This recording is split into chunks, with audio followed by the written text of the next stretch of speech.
Hello students. ये जो video है आज की, ये है कंटिन्यूएशन पिछले वीडियो का। और यहाँ पर पिछले वीडियो में हमने बात की थी different types of psychological test के बारे में, और वहाँ पर हमने बात की थी 3 आधारों के बारे में जिसके बेसिस पर मनोवैज्ञानिक परीक्षणों को बांटा गया है। और वो थे आपके प्रशासन के आधार पर, मानकीकरण के आधार पर और फलांकन के आधार पर।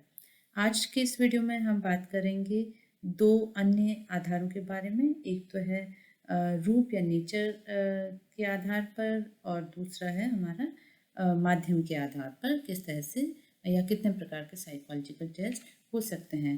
तो आइए हम जानते हैं सबसे पहले कि नेचर के आधार पर साइकोलॉजिकल टेस्ट कितने प्रकार के हो सकते हैं। नेचर का मतलब है कि जो आइटम है टेस्ट के अंदर वो किस चीज़ का मेजर कर रहे हैं, इसके आधार पर यहाँ 2 प्रकार है। एक तो पावर टेस्ट और दूसरा है स्पीड टेस्ट।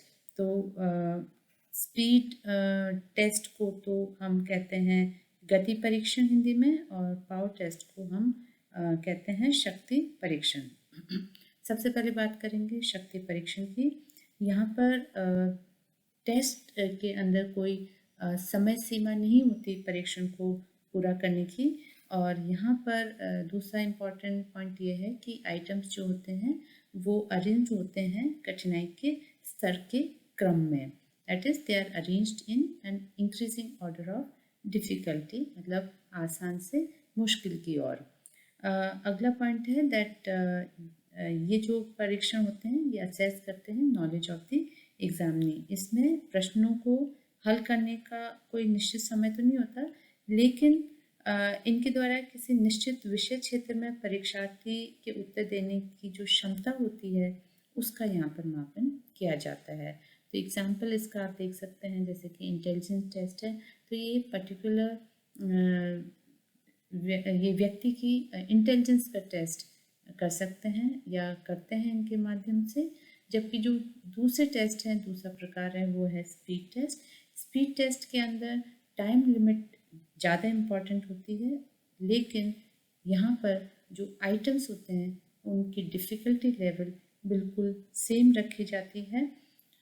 इसका कठिनाई स्तर जो है वो सामान्य होता है, परंतु यहाँ पर प्रश्नों की संख्या इतनी अधिक होती है कि कोई भी परीक्षार्थी किसी निश्चित समय अवधि में उन्हें हल नहीं कर सकता। इस प्रकार से किसी निश्चित समय में उसने कितनी समस्याएं हल की है, इससे उस व्यक्ति की टेस्ट करने की गति का मापन हो जाता है।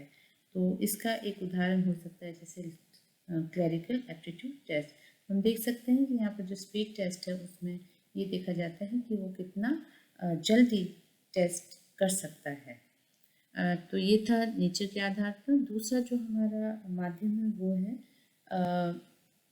माध्यम या आधार जो है वो है मीडियम या माध्यम कह सकते हैं। और इसके आधार पर परीक्षणों को 3 भागों में बांटा गया है। एक तो है verbal test, non verbal test और परफॉर्मेंस टेस्ट। तो सबसे पहले हम बात करेंगे वर्बल टेस्ट के बारे में।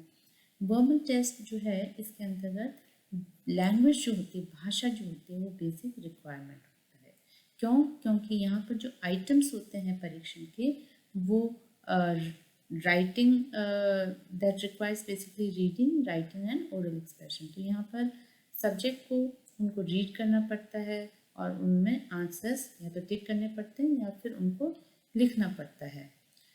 ये वर्बल टेस्ट जो होते हैं ये ग्रुप में एडमिनिस्ट्रेट किए जा सकते हैं।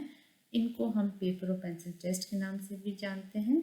और एग्जाम्पल के लिए आप देख सकते हैं आइजेंक पर्सनैलिटी क्वेश्चनर। आप इन क्वेश्चनर्स को देखें तो आपको और बेटर चीज़ें समझ में आएगी कि डिफरेंट वर्बल टेस्ट जो हैं वो कौन कौन से हो सकते हैं। आप अपनी किताबों में इनकी और जानकारी हासिल करें। दूसरा जो हमारा प्रकार है वो है नॉन वर्बल। नॉन वर्बल का यहाँ हिंदी अनुवाद है भाषाबद्ध। तो यहाँ पर आप देख सकते हैं जो लैंग्वेज है वो रिक्वायर्ड होती है only for instruction and not for item. तो जो हमारे क्वेश्चनर है उसके अंदर इंस्ट्रक्शंस वगैरह के लिए तो लैंग्वेज का ही यूज़ किया जाता है, क्वेश्चन के लिए, लेकिन जो क्वेश्चन है वो बेसिकली पिक्चर्स के फॉर्म में, फिगर्स के फॉर्म होते हैं। तो language is only used for the instructions, and items जो होते हैं वो लैंग्वेज में नहीं होते, वो पिक्चर्स या फिगर्स के फॉर्म में होते हैं। और ये टेस्ट भी देखा जाए तो ग्रुप टेस्ट होते हैं, और एक साथ एक व्यक्ति के ऊपर इनको एडमिनिस्टर किया जा सकता है। ये टेस्ट कल्चर फेयर टेस्ट होते हैं, क्योंकि यहाँ लैंग्वेज का कोई रोल नहीं होता, इसलिए it can be applied on any culture. Example है रेवेंस प्रोग्रेसिव मैट्रिक्सेस। फिर है हमारा लास्ट परफॉर्मेंस टेस्ट। यहाँ पर लैंग्वेज जो है वो केवल और केवल इंस्ट्रक्शंस के लिए ही यूज़ की जाती है। यहाँ पर आइटम्स जो होते हैं टेस्ट के, वो ब्लॉक्स होते हैं या असेंबल करने के लिए पजल्स वगैरह होती हैं।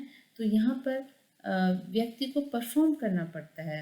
ये वाले परीक्षण जो होते हैं ये इंडिविजुअली किए जाते हैं।